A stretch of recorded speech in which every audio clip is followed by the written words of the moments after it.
आपण पाहताय न्यूज 18 लोकमत। सुरुवातीला बातमी अर्थातच मराठा आरक्षणासंदर्भातली एक महत्त्वाची बातमी। अजित पवार यांचे चिरंजीव आणि राष्ट्रवादीचे युवा नेते पार्थ पवार यांनी सर्वोच्च न्यायालयात हस्तक्षेप याचिका दाखल करणार असल्याचं म्हटलं आहे। एवढंच नाही तर मराठा नेत्यांनी आता जागं व्हावं आणि मराठा समाजासाठी मराठा आरक्षणासाठी लढावं। महाराष्ट्र सरकारनं हस्तक्षेप करत हा मुद्दा लवकरात लवकर सोडवावा असं सुद्धा पार्थ पवार यांनी आपल्या ट्विटमध्ये म्हटलं आहे। पार्थ पवार यांच्या या ट्विटला निमित्त ठरलं बीड जिल्ह्यामध्ये एका तरुणानं केलेली दुर्दैवी आत्महत्या। विवेक असं या तरुणाचं नाव आहे आणि त्याला वैद्यकीय प्रवेश परीक्षेनंतर त्याला प्रवेश मिळण्यासारखा नव्हता आणि म्हणूनच मराठा समाजाला जर का आरक्षण असतं तर आपल्याला प्रवेश निश्चित मिळाला असता असं विवेक रहाडेनं आपल्या मृत्यूपूर्वी लिहिलेल्या पत्रामध्ये नमूद केलंय।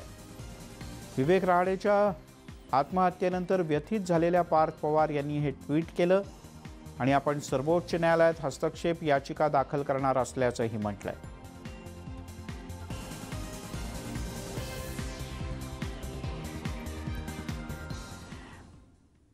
विवेक रहाडे ज्यानं आत्महत्या केली हा युवक बीड जिल्ह्यातला राहणारा होता आणि आपल्या घरीच त्यानं ही आत्महत्या केली। मराठा समाजातला युवक होता हा आणि त्यानं पत्रामध्ये नेमकं काय म्हटलंय, मृत्यूपूर्वी आत्महत्या करण्यापूर्वी विवेक रहाडेनं पत्र लिहिलंय। मी विवेक कल्याण रहाडे कष्टकरी आणि गरीब शेतकऱ्याचा मुलगा आहे। मला जीवनात खूप मोठं होण्याची इच्छा आहे।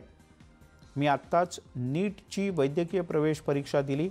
नीटमध्ये मराठा आरक्षण गेल्यामुळे माझा नंबर लागत नाही। माझ्या घरच्यांची खाजगीमध्ये शिकवण्याची ऐपत नाही, त्यामुळे मी माझं आयुष्य संपवत आहे। मी मेल्यानंतर तरी राज्य सरकार आणि केंद्र सरकार त्यांना मराठ्यांच्या मुलाची कीव येईल आणि माझं मरण सार्थकी लागेल असं विवेकनं आपल्या मृत्यूपूर्व लिहिलेल्या पत्रामध्ये नमूद केलंय। आणि याच ट्विटमुळे सगळा महाराष्ट्र हतबल झालेला असताना, धक्का बसलेला असताना पार्थ पवार राष्ट्रवादीचे नेते आणि अजित पवार यांचे सुपुत्र यांनी एक ट्विट केलंय।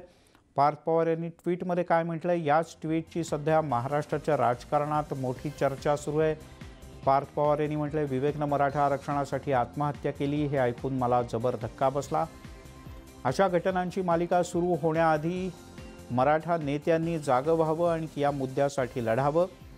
यात हस्तक्षेप करून हा मुद्दा सोडवावा अशी विनंती मी महाराष्ट्र सरकारला करतो। पुढे पार्थ पवार असं म्हणतात, विवेकनं जी ज्योत आपल्या मनात पेटवली आहे ती संपूर्ण जनतेला खाक करू शकते। एका संपूर्ण पिढीचं भविष्य पणाला लागलंय। सर्वोच्च न्यायालयात हस्तक्षेप याचिका दाखल करण्यावाचून माझ्याकडे पर्याय उरलेला नाही। पुढे ट्विटमध्ये पार्थ पवार असं म्हणतात, विवेक आणि त्याच्यासारखे लाखो तरुण ते आहेत, त्यांच्यासाठी मराठा आरक्षणाची जळती मशाल माझ्या मनात पेळण्यास आणि न्यायाचे दरवाजे ठोठावण्यास मी तयार आहे। जय हिंद, जय महाराष्ट्र। आणि पार्थ पवार यांचं हेच ट्विट सध्या चांगलंच वादग्रस्त ठरतंय। वादग्रस्त म्हणण्यापेक्षा चांगली चर्चा सुरू झाली की पार्थ पवार यांनी राज्य सरकारला आव्हान दिलंय, स्वतःच्या पक्षाला आव्हान दिलंय का काय त्यांनी म्हटलंय ते। पार्थ पवार यांचं आत्तापर्यंतची कारकीर्द पाहूयात। मावळ लोकसभा मतदारसंघातून पार्थ पवार यांनी लोकसभेची निवडणूक लढवली होती, पण इथे त्या अर्थानं सार्वजनिक जीवनातल्या पहिल्या निवडणुकीत पार्थ पवार यांचा पराभव झाला। खरं तर सुरुवातीला पार्थ पवार यांच्या उमेदवारीला त्यांचे आजोबा शरद पवार यांनी विरोध केला होता अशा प्रकारची चर्चा आहे, पण पुढे त्यांना उमेदवारी मिळाली। स्वतः शरद पवार यांच्यासह राष्ट्रवादीच्या कार्यकर्त्यांनी आणि नेत्यांनी पार्थ यांच्यासाठी झोकून देऊन प्रचार केला, पण पार्थ यांचा पराभव झाला। पराभवानंतर अजितदादा चांगलेच नाराज होते असं कळतं, पण त्याच वेळेला पार्थ पवार यांचे चुलत भाऊ रोहित पवार यांना मात्र कर्जत जामखेड मतदारसंघातून अतिशय घवघवीत यश मिळालं। पुढे पार्थ पवार चर्चेत राहिले ते त्यांच्या वेगवेगळ्या विषयांवरच्या प्रतिक्रियांमुळे। अजित पवार यांच्या फडणवीसांसोबत जो भल्या पहाटे शपथविधी झाला होता त्यालाही पार्थ पवार हजर होते। राम मंदिराच्या भूमिपूजनावर शरद पवार यांनी टीका केली होती। देशभरात कोरोना आहे, त्यात हे भूमिपूजन, पण पार्थ पवार यांनी मात्र जय श्रीराम म्हणत केंद्राचं अभिनंदन केलं होतं। पुढे सुशांतसिंह राजपूत आत्महत्या प्रकरणात सीबीआय चौकशीसाठी राज्य सरकारनं विरोध केला होता, पण त्याही वेळेला पार्थ पवार यांनी गृहमंत्र्यांची भेट घेऊन सीबीआय चौकशीची मागणी केली होती, त्याचं समर्थन केलं होतं। हे प्रकरण पुढे सर्वोच्च न्यायालयात गेलं।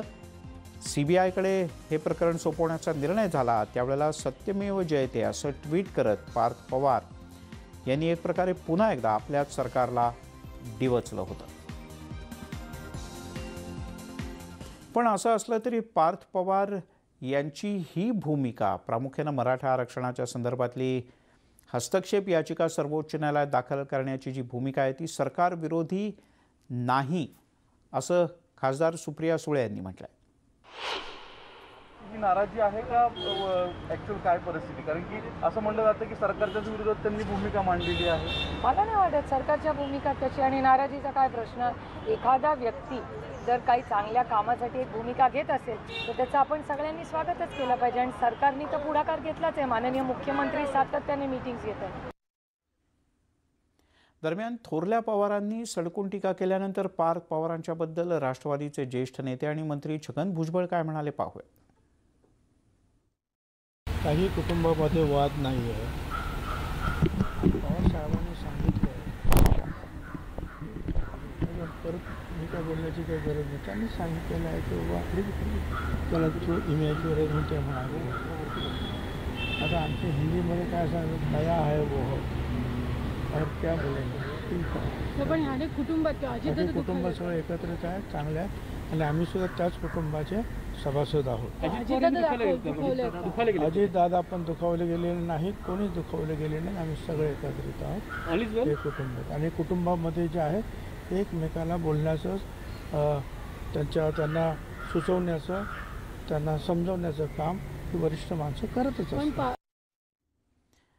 तिकडे राज्याचे जलसंपदा मंत्री आणि राष्ट्रवादी काँग्रेसचे प्रदेशाध्यक्ष जयंत पाटील यांनी पार्थ पवार यांनी केलेल्या ट्विटवर प्रतिक्रिया दिली। राज्य सरकार मराठा समाजाला आरक्षण मिळावं यासाठी पूर्ण ताकदीनं भूमिका बजावते, तेव्हा निराश होऊन आत्महत्येचा मार्ग स्वीकारू नका, असं आवाहन जयंत पाटील यांनी केलं। असं आहे की राज्य सरकार सुप्रीम कोर्टामध्ये जे पॅनलने एका निर्णय घेतलेला आहे त्याच्यावर मोठ्या पॅनलकडे, मोठ्या बेंचकडे जायचा निर्णय केलेला आहे आणि सरकार पूर्ण ताकदीनं त्या बाबतीत राज्य सरकारची भूमिका मांडणार आहे आणि मला खात्री आहे की आपलं सरकार त्यात यशस्वी होईल। सर, पार्थनी या संदर्भात निराश होऊ नये आणि कृपया आत्महत्येचा मार्ग कुणीही अनुसरू नये, कारण शेवटी आपल्याला या लढाईत यश मिळणार आहे याची आम्हा सगळ्यांना विश्वास आहे। सर, पार्थ पवार यांनी आज ट्विट केलंय की याचिका दाखल करण्याचं भाष्य केलंय आणि मुळात कोर्टामध्ये याचिका स्वतःचं इंटरफेअर करणं, दुसऱ्या बाजूला राज्य सरकारविरुद्धच थेट नाराजी व्यक्त करणं। नाही, राज्य सरकारच्या वतीने मराठा समाजाला आरक्षण मिळावं म्हणून जे प्रयत्न होत आहेत त्यात आणखीन कोणी त्याच पद्धतीची भूमिका मांडत असेल तर ती राज्य सरकारला विरोधी आहे असं समजण्याचं कारण नाही, त्यांनी आपली भूमिका मांडलेली आहे। सर, याचं कारण असं म्हटलं जातं की पवार साहेबांनी 2 दिवसापूर्वी पंढरपूरला सांगितलं होतं की उदयन महाराज असतील किंवा छत्रपती संभाजी राजे असतील हे भाजपामध्ये गेलेले आहेत, भाजपाचं केंद्र सरकार आहे तर त्यांनी द्यावं आणि आता इथे राज्य सरकार दाखवलं जातं की दोषी याच्या संदर्भात पार्थकडनं। नाही, पार्थ पवारांच्याकडून राज्य सरकार दोषी आहे अशी कुठेही भूमिका मांडलेली नाही त्यांनी उलट केंद्र सरकार जे दिल्लीमध्ये सुप्रीम कोर्टामध्ये जे याचिका आहे त्यात त्यांचं एक आणखीन ॲडिशनल म्हणणं मांडायची त्यांची इच्छा असेल, शेवटी लोकशाही आहे, प्रत्येकाला आपली मतं मांडण्याचा अधिकार आहे, त्याच्या बाबतीत काही वेगळी भूमिका आहे असं मला वाटत नाही। पार्थ पवारांच्या याच ट्विटची राज्यात मोठी चर्चा आहे। भाजपचे ज्येष्ठ नेते आणि माजी मुख्यमंत्री देवेंद्र फडणवीस यांनी काय म्हटलं पाहू। आता आजोबा आणि नातूमधला संवाद आहे, वाद आहे, विवाद आहे किंवा जे काय असेल त्याच्यात आम्ही काय बोलायचं तो त्यांच्या घरचा प्रश्न आहे। तर आजोबांनी नातूला किंमत द्यायची की नाही हे आजोबांनी ठरवायचं किंवा नातवांनी आजोबांना आवडेल असं वागायचं की नाही हे नातवाने ठरवायचं आहे। तर त्या संदर्भात मी अधिक बोलणं योग्य नाही आहे। हा एक मात्र नक्की आहे की त्यांनी असं म्हटलं आहे की सीबीआय चौकशी करायची असेल तर माझी हरकत नाही। मला असं वाटतं की ही भूमिका त्यांनी स्पष्ट केली त्याचबरोबर कुणी भाजपमध्ये येण्याची शक्यता आहे पवार कुटुंबियांतील असं वाटतं?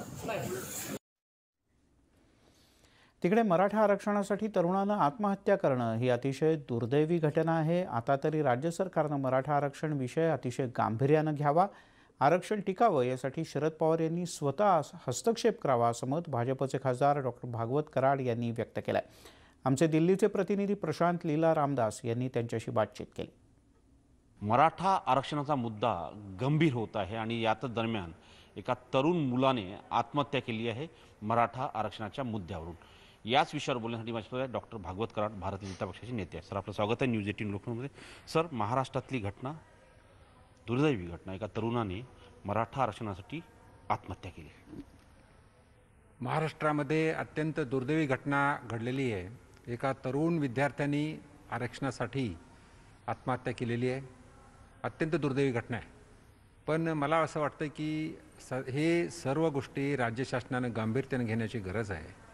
तामिळनाडूमधील आरक्षण टिकतं, केंद्राने केलेलं इकॉनॉमिकली विकर सेक्शनचं आरक्षण टिकतं, मग मराठा आरक्षण का टिकत नाही? ज्या तऱ्हेनं मांडणी सुप्रीम कोर्टामध्ये व्हायला पाहिजे होती त्या तऱ्हेनं झाले नाही असं माझं मत आहे. मी काही वकील नाही आहे, पण सध्याची परिस्थिती हाताळण्यासाठी आपल्या महाराष्ट्र राज्यामध्ये सर्वोच्च नेते, ज्यांना अनुभव जास्त आहे, असे माननीय शरद पवार साहेब आहेत.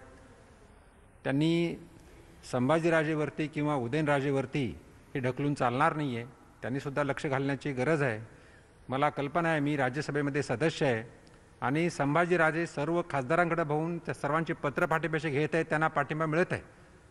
पण सर्वांनी एकत्र येऊन मराठा समाज जो विकर सेक्शन आहे त्यांनासुद्धा आरक्षण द्यावं असं माझं मत आहे. पार्थ पवार यांच्या आजच्या ट्विटमुळे नेमकं मराठा आंदोलकांच्या समन्वयक जे आहेत त्यांच्या मनामध्ये नेमकं काय, त्यांना काय वाटतं ते जाणून घेतले आमचे नाशिकचे प्रतिनिधी प्रशांत बाग यांनी. मराठा क्रांती मोर्चाचे सगळे समन्वयक आपल्यावर आहेत की ज्या ताकदीनं मराठा मोर्चा आरक्षणाची दग तुम्ही जिवंत ठेवली. पार्थ पवारचं हे ट्विट, बीडच्या युवकाची आत्महत्या, पवार साहेबांनी दोन्ही छत्रपतींना दिलेला कौल, काय प्रतिक्रिया? निश्चित पवार साहेबांना आता विचार करण्याची वेळ आलेली आहे. त्यांच्या घरामधून त्यांचा नातू सांगतोय, आम्ही पार्थ पवारांचं अभिनंदन करू की त्यांनी सर्व राजकीय पुढाऱ्यांना मराठा आरक्षणासाठी पुढे यायला सांगितलं, जागृत होऊन एकत्र यायला सांगितलं. खऱ्या अर्थानं पवार साहेबांना तो चेकमेट आहे. ज्या अर्थाने पवार साहेब बोलले का दोन्ही छत्रपती हे भाजपचे आहेत आणि त्यांनी त्या ठिकाणाहून मराठा आरक्षण करून आणावं, हेच वाक्य आम्हाला पवार साहेबांना विचारायचंय. 50 वर्ष तुम्ही लोकसभेत होतात, त्या ठिकाणी होतात, दिल्लीत होतात, तुमची सत्ता होती, मग त्यावेळेस पवार साहेबांना नाही वाटलं का मराठा समाजाला आता मी आरक्षण करून घेतलं पाहिजे? तुम्ही तर एवढे वजनदार नेते आजही दिल्लीत आहात, नरेंद्र मोदी तुम्हाला गुरु मानतात, मग असे वक्तव्य करून नेमकं पवार साहेबांच्या पोटातलं आज वटात यायला लागले की मराठा समाजाला आरक्षण मिळू नये. आणि उगाच छत्रपती ज्या पद्धतीनं दोन्ही छत्रपती जे महाराष्ट्राच्या मराठा समाजाचं एक आता विश्वासाचं स्थान बनलेलं आहे, त्यांच्याबद्दल कुठंतरी चुकीचं स्टेटमेंट करून खतखत बरीच आहे, काय सांगाल? एक प्रकारचा हा नातवाने आजोबाला दिलेला चेकमेटच आहे. खऱ्या अर्थामध्ये साठी बुद्धी नाट्य आपण जे म्हणतो ते खरंच आहे. कारण छत्रपती संभाजीराजे आणि छत्रपती उदयनराजेंचं स्टेटमेंट तुम्ही जर बघितलं असेल की ते समाजाला घेऊन चाललेत आणि समाज त्यांचं नेतृत्व मान्य करायला लागलंय. आज राज्यातील जेवढ्या मराठा संघटना आहेत त्या सर्व संघटना या संघटना छत्रपतींबरोबर गेल्यात. शरद पवारांचं नेतृत्व कधी मराठा समाजाने मान्य केलं नव्हतं आणि करणारही नाही. याचं कारणच असं आहे, 50 वर्षामध्ये शरद पवारांनी कधी लोकसभेमध्ये मराठा आरक्षणासंदर्भात आवाज उठवला नाही. आज ज्या काही आत्महत्या होत्या याला पण शरद पवारच कारणीभूत आहेत. धक्कादायक स्टेटमेंट करतायत, पण ही पार्थ पवारचं असलेलं ट्विट या सगळ्या घटनेवर ही त्याची होत असलेली घुसमट आहे का खरोखर मराठा समाजाच्या आरक्षणासाठी तळमळ आहे? नाही, पार्थ पवारांनी जे आज स्टेटमेंट केले ते योग्यच आहे. आज ते शरद पवार हे कुस्ती महाराष्ट्र कुस्तीचे एक मुख्य मानले जातात, पण त्यांच्या तालमीमध्ये त्यांच्या घरात जर माणूस तयार होत नसेल तर अशी शोकांतिका आहे. आणि आमचे दोन्ही छत्रपती आज मराठा आरक्षणासाठी पुढे आलेले, तर दोन्ही छत्रपतींच्या विरोधात आणि समाजासाठी आज कोणी लढत असो त्याच्या विरोधात कोणी बोलू नये, कारण तो समाजाचं काम करतोय आणि उगाच त्यांना थांबवून समाजाचं नुकसान करू नये असं वाटतं आम्हाला. दरम्यान पार्थ पवार यांच्या ट्विटची चर्चा होण्याचा हा काही महाराष्ट्रातला पहिलाच प्रसंग नाही. लोकसभेचा सगळ्या निवडणुकींचा कालखंड झाल्यानंतर पार्थ पवार यांनी आजपर्यंत असे अनेक ट्विट केलेत ज्या वेळेला पार्थ पवार कायम चर्चेत किंवा काही वेळेला वादात राहिले. राम मंदिराच्या भूमिपूजनावरून सुद्धा पार्थ पवार आणि शरद पवार यांच्यातला विसंवाद समोर आला होता. पंतप्रधान नरेंद्र मोदी यांच्या हस्ते 5 ऑगस्टला अयोध्येत राम मंदिराच्या भूमिपूजनाचा कार्यक्रम पार पडला. यावर राम मंदिराच्या भूमिपूजनानं कोरोना जाणार आहे का, असा थेट प्रश्न शरद पवार यांनी पंतप्रधान नरेंद्र मोदी यांना विचारला होता आणि चांगलाच टोलाही लगावला होता. मात्र पार्थ पवार जे शरद पवार यांचे नातू आहेत आणि अजित पवार यांचे सुपुत्र आहेत, त्यांनी जय श्रीराम म्हणत राम मंदिराच्या निर्माणाला शुभेच्छा देणारं पत्रच लिहिलं होतं. शरद पवार यांच्या एवढ्या स्पष्ट भूमिकेनंतरही पार्थ पवार यांनी केलेल्या ट्विटमुळे पार्थ पवार हे पक्ष आणि शरद पवार यांच्या विरोधी भूमिका घेतात का, असा प्रश्न त्याही वेळेला उपस्थित करण्यात आला होता. यानंतर सुप्रिया सुळे यांनी पार्थची वैयक्तिक भूमिका असल्याचं सांगत सारवासारव करण्याचाही प्रयत्न केला.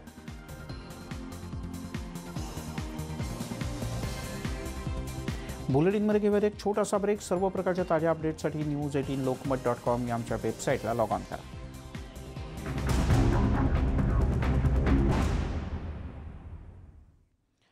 ब्रेकनंतर आपल्या सगळ्यांचं पुन्हा एकदा स्वागत. मराठा समाजाला आरक्षण मिळावं याकरता पार्थ पवार यांनी ट्विट केलंय आणि थेट सर्वोच्च न्यायालयात एक हस्तक्षेप याचिका दाखल करणार असल्याचं म्हटलंय. राज्यभरात या ट्विटची सध्या मोठी चर्चा आहे. बारामतीतल्या त्यांच्या कार्यकर्त्यांना काय वाटतं हे जाणून घेतलं आमचे प्रतिनिधी जितेंद्र जाधव यांनी. बारामती येथील राष्ट्रवादीच्या कार्यकर्त्यांना काय वाटतं हे आज आपण जाणून घ्यावं. मला सांगा, प्रत्येक वेळेस पार्थ पवार सत्यमेव जयते किंवा पवारांच्या विरोधात असेल काय अशी पोस्ट टाकून चर्चेला येतात, काय सांगाल? मला एक गोष्ट पटली नाही, पवारांच्या विरोधात मानला तुम्ही, परंतु तुम्ही एक गोष्ट लक्षात घेतली पाहिजे. राजकारणापेक्षा पारदादा हे एक मराठा युवक आहेत आणि त्या समाजाला ते बिलॉंग करतात आणि त्या समाजासाठी काहीतरी देणं लागतं. आपण ह्याच बारामतीत ज्यावेळेस भव्य मोर्चाचं आयोजन केलं होतं त्यावेळेस पार्थ पवारांनी ह्या चौकातून त्या आरक्षणाच्या संदर्भातील मोर्चात सहभागी होऊन आपलं मत त्यावेळेसच त्यांनी दाखवून दिलं की मी समाजाच्या गोरगरीब घटकांच्या न्यायासाठी लढणारा एक युवक असून मी त्यांच्यासाठी काम करेन. असं असताना उपमुख्यमंत्री म्हणून अजित पवार राज्यामध्ये काम करत, मग एकीकडे पवारसाहेब सांगतात की केंद्र सरकारने यासाठी पुढाकार घेतला पाहिजेत आणि इकडं पार्थ पवार म्हणतात की परत याचिका दाखल केली पाहिजे. वकील म्हणून आपण काय सांगा? यात परिस्थिती अशी आहे की पार्थ पवारांनी आता घेतलेला स्टँड अगदी बरोबर आहे. यात खरी परिस्थिती बघितली तर आता राज्य सरकारच्या हातात कुठलीही गोष्ट राहिलेली नाही. आता जर आपण नवीन कुठल्याही केसमध्ये जर नवीन अँगल येत असेल तर त्याच्यावरती कोर्टाला विचार करण्याचे अधिकार असतात. त्याप्रमाणे पार्थ पवारांनी अतिशय विचारपूर्वक हे याचिका दाखल करण्याचा निर्णय घेतलेला आहे. सुप्रीम कोर्टात जर ती याचिका दाखल केली गेली तर नवीन पैलू कोर्टासमोर येईल आणि होणारा अन्याय त्यातून होणाऱ्या युवकांच्या आत्महत्या ही कोर्टासमोर आल्यानंतर कोर्ट कदाचित सहानुभूतीने सुप्रीम कोर्ट याचा विचार करून इंटरिम ऑर्डर जी दिलेली एसटीची ती व्हॅकेट होण्याची शक्यता आहे. आज बारामतीत पार्थ पवार यांनी घेतलेला हा निर्णय योग्य आहे असे कार्यकर्त्यांचं मत आहे. जितेंद्र जाधव, News18 लोकमत, बारामती. यासोबत या बुलेटिनमध्ये इथेच थांबूया. ताज्या बातम्यांचा ओघ News18 लोकमतवर सुरूच राहील. थोड्याच वेळात माझे सहकारी संदीप देसाई यांच्यासोबत आणखीन काही खास बातमी.